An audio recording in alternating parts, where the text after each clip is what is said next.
Do they seriously want us to study all of these things? Well,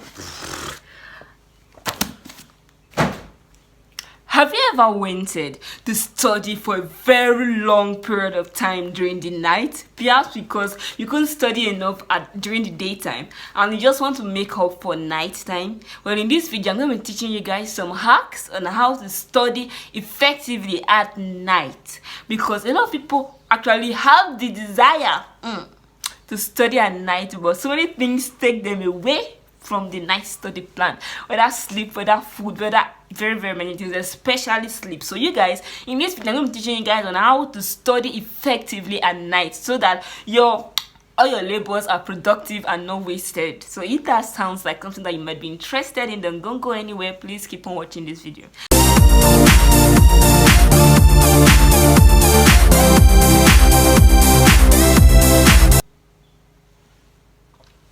Alright, you guys, first of all, drink lots of water because water helps. No, I'm not joking, water actually does help.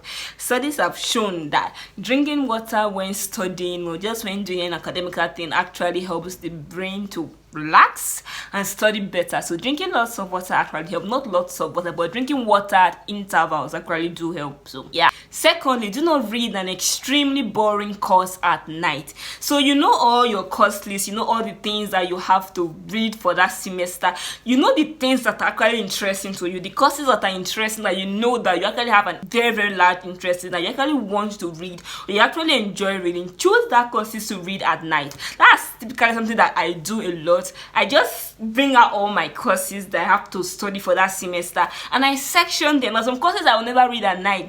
There's some courses, as a matter of fact, I have to read very early in the morning, like between 5 a.m. to 12 p.m. Once it's afternoon, I cannot, as in that course is not the course for me. It's not the course to read in the afternoon. There are just courses like that. So you can section your courses. Some people prefer to read calculation courses at night because they can plug their ears, listen to music and be studying and just be calculating away. While they tend to read theory courses that have so many figures, so many things that are difficult to understand early in the morning where they just woke up from sleep, their brain is still fresh.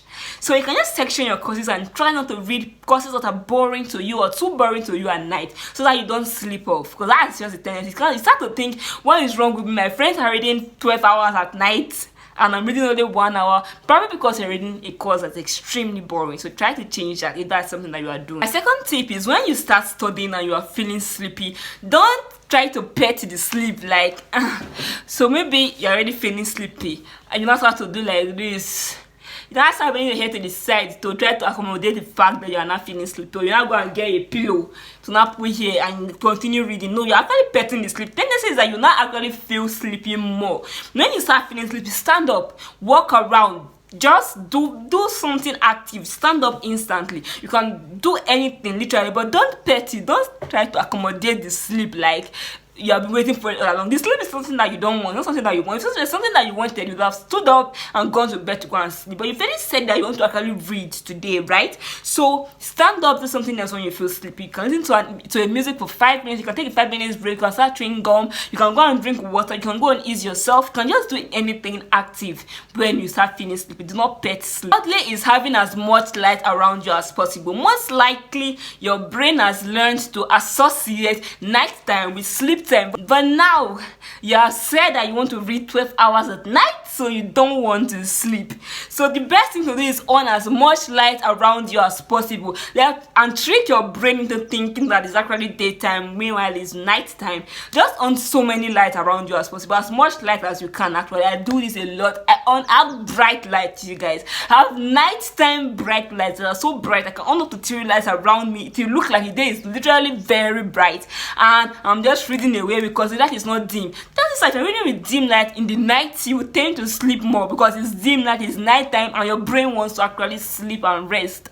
So on as much light around you as possible, making sure to not affect your sleeping partners if you have a sleeping partner in the room. Next is be comfortable but don't lie down to read. So tendency is that if you are on a very uncomfortable seat, you want to go and sleep. But if you're actually quite comfortable, I mean your chairs are kind of padded somehow, it has a backrest that you can rest on, tendency is that you might actually tend to read longer than if you're reading on a bench where mosquito is biting you and you're feeling cold. Tendency that you don't want to read for a very long time. But if you are quite comfortable, like on a comfortable table and chair, you can actually tend to read longer. But if you're on a bed, most likely you will sleep. I see this happen all the time, you guys. For example, me and my friend wants to read, and she has more motivation to read than me, as in she wants to read more at night than me.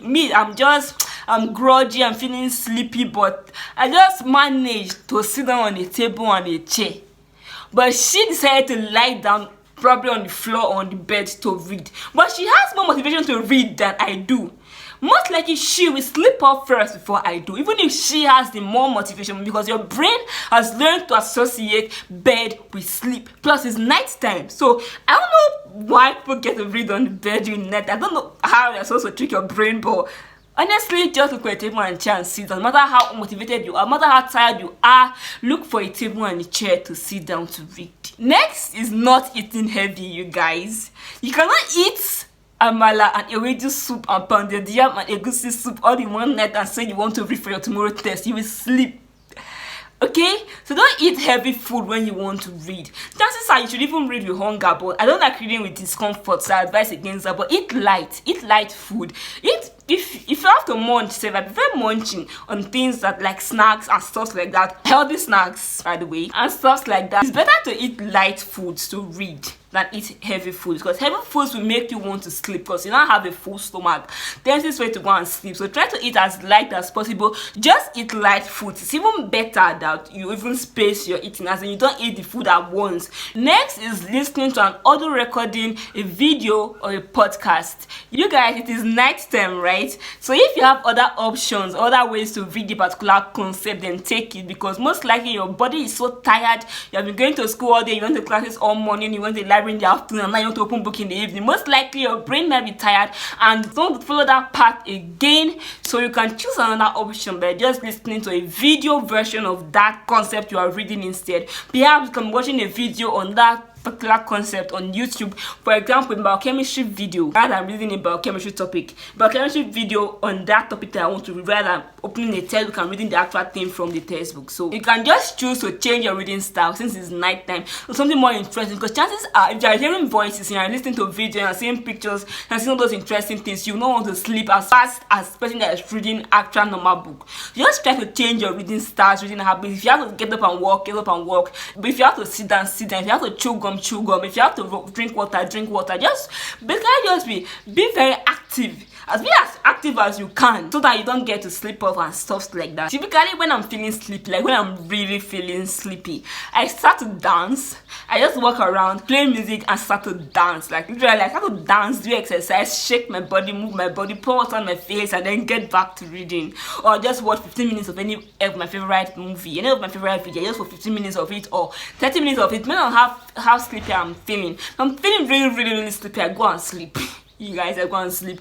But if I'm feeling a little bit sleepy, I just watch 15 to 10 minutes of my favorite movie, or dance, or walk around. This can't just do anything active. Next, you guys, is the fact that if you know that being in your room at all will make you not want to read, then go somewhere else to read. There are 24 hours libraries, there are open classes that people can actually go to read. So if you know that being in your room itself, where your bed is going to cause you not to read, then live in the environment, that your sleeping environment, totally, so your brain will actually know that, hey, you are here for business, you're actually very serious and you actually want to read. So you can go to a classroom or any other place to read, or you can even go to a public space where so many people are reading and you're going to feel embarrassed if you sleep off. There are many places like that where people actually come to read and people read all night, and if you're the only one sleeping, you'll be very embarrassed, so you wake up and read.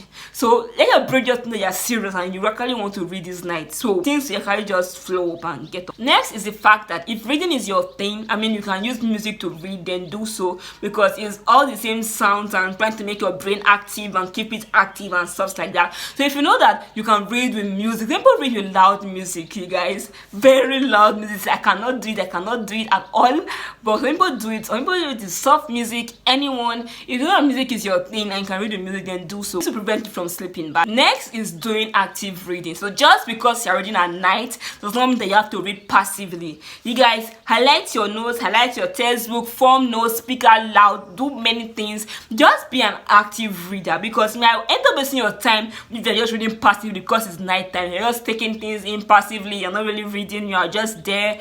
Read as actively as you can. Don't shortchange yourself just because it's night time and it's not daytime, so you are thinking that you don't have to make notes, you don't have to highlight, you don't have to speak out loud, even if it's night time. So now you woke up and you decided that you spend this amount of time reading at night, then don't shortchange yourself. Read actively, as active as you can. That will also prevent you from sleeping. So these are my tips, you guys. I know this video was quite short. I hope it was helpful to you. If you liked today's video, don't forget to subscribe and like the video and share to those you think might need it. And I will see you guys in the next video. Please subscribe before you go. Thank you. Definitely cheating. If you don't subscribe afterwards, perhaps because of traffic, oh my god,